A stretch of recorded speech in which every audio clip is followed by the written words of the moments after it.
and the 6x6 to have any hope of making the field tomorrow. The monster must rise up today. Ready? Ready. So after connecting all the systems, it's time to see if this build has a leg to stand on once and for all. I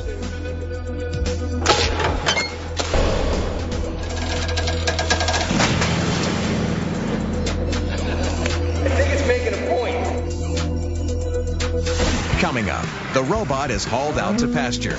We don't have any idea what this thing's gonna do. Does this prototype have a prayer?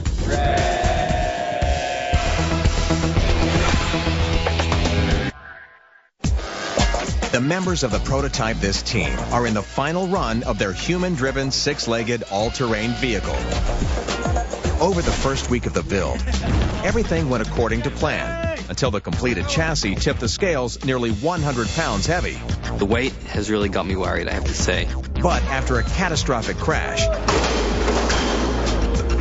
and a day-long emergency brain transplant, it seemed like all systems were a-go. But when it came time for the beast to take a stand, it strained under the weight of the chassis and fell flat once again. After some serious examination, it turns out that our motor controllers aren't strong enough to withstand the 486 pounds the chassis is packing. Ordering new ones will cause a week's delay, so it looks like for the first time ever, a blown deadline is unavoidable. It's really depressing that we didn't make the deadline. It just showed that those motor controllers were not up to the task, but the batteries can do it, the motors can do it, the gearboxes can do it, the legs can do it. They're so close to completing this feat of engineering that they can taste it.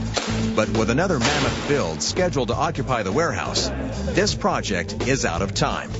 We were able to stand the vehicle up, which is great, but we missed our deadlines. All of us think we have a good idea of how to actually make this thing work, but we're just out of time. It's supposed to be running through a field tomorrow. That's not going to happen. As with any project in any business, a day or two over schedule might be acceptable. But unfortunately, this is a matter of weeks and not days. This journey is right now at an end, and we have to move on to the next build. And over the next few weeks, a new build sprouts up in the warehouse, while the 6x6 gathers dust nearby. And not long after that prototype is completed, the guys are smiled upon by the television gods when the Discovery Channel calls and gives them a short extension and a little more money to hopefully get the 6x6 up and running in a matter of days. Getting a second chance is a really amazing opportunity, especially something like the Rex, where we really poured our hearts and souls into this vehicle. And it was a huge letdown to see this thing flop before us. We got to get this thing going. It is almost ready. It's so close. Over the last 3 weeks, the proper measures have been taken to give the 6x6 the power it lacked the first time around. They've replaced the smaller motor controllers designed for the lighter chassis that failed them time and time again, with 6 brand new heavy-duty versions. These things are some of the most powerful DC motor controllers available. And swapped out the electrical connections in the old system with a brand new optical interface, with hopes of getting the robot to stand by day's end. We should be good to go. Powered on. Are we going to see if this thing can stand up? Do it! Come on, Rex. The 6x6 stands up slowly, and after it rises up and sits back down in the controlled way it's programmed to, the team knows there's only one test left for proof of concept. The big Rex must be able to move in the all-important alternating tripod gait, just like hexapods do in nature. And just like the small Rex moved over the obstacle course over a month ago. That looks like walking. And once they start to move in sync, the team has enough to go on to meet their new deadline. But will the new motor controllers be able to carry the weight of the chassis on its walk in the fields tomorrow? We are good to go. We're going to bring this thing and frolic through the fields tomorrow. It's going to blow your mind. It's D-Day for our band of brainy brothers. Due to the potential danger of the behemoth 6x6, they're out in the wide-open cow pastures of Northern California to make one final attempt to get their visionary vehicle on its way. All right, boys. Let's do it. We're here. Welcome to Petaluma, huh? The local residents look on with enthusiasm as the entire crew preps themselves for the long day ahead. We don't have any idea what this thing's going to do. With the necessary fire, medical, and safety personnel on hand, less than an hour later, with some interested two-legged onlookers at a safe distance, the stage is set for the trial run of the world's first six-legged all-terrain vehicle.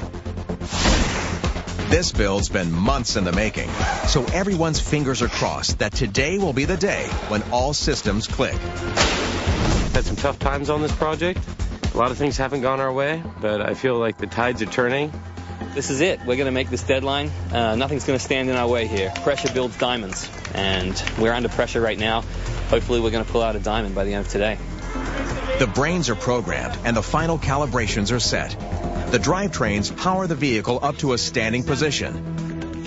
And now for the moment of truth. Will it actually walk the walk? Ready? Yeah. Okay, first step's coming up. I'm nervous.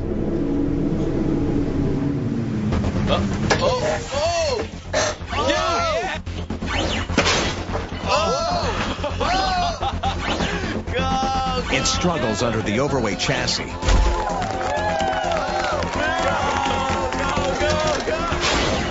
And almost topples over, forcing emergency shutdown. While they worked in perfect synchronicity last night, today, under nearly 500 pounds of metal monster, these legs are no longer in sync. That's like a drunken stumble. But the team's faith is unshaken. And after a momentary appeal to the robotic gods, they try.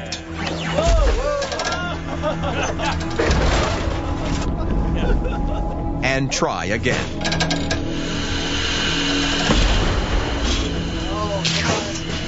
No, it's not going to do it. Their prayers unanswered.